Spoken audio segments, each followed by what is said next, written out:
Okay, hi guys. Balik for today, biking vlog muna ulit tayo.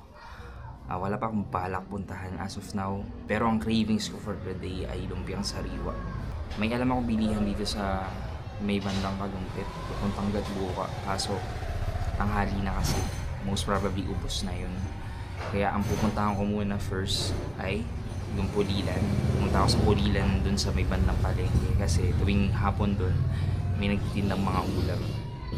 Baka naman sakali meron silang lumpiang sariwa sa menu nila. At pag wala dun, balik tayo ng Kalumpit. Tayo natin maghanap sa mga daan-daan. Tapos pag wala talaga, magkarinderya na lang tayo, kanin gulay. So yun, currently yun ang ating route for today. Let us set the vibe. Find your soundtrack on Spotify.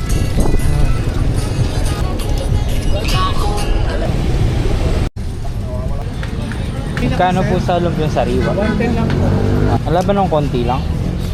Eh, set to po. Hapon meron kami single, 50. Then sir, isa lang. Apo, isa lang.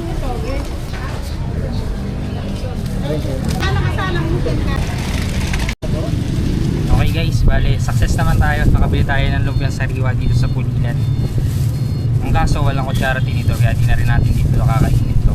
Ang bala ko, since madami siya, uwian na lang din natin si Mrs. Tapos ayayin natin na magsalo kami kumain dito.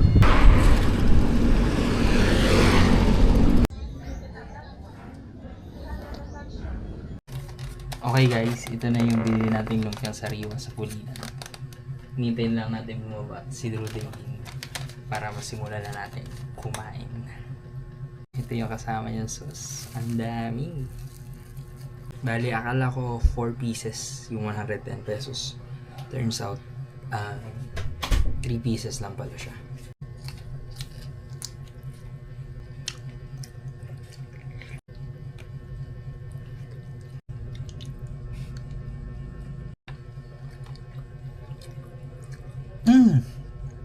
Bye guys, iwanan natin yung OA na to.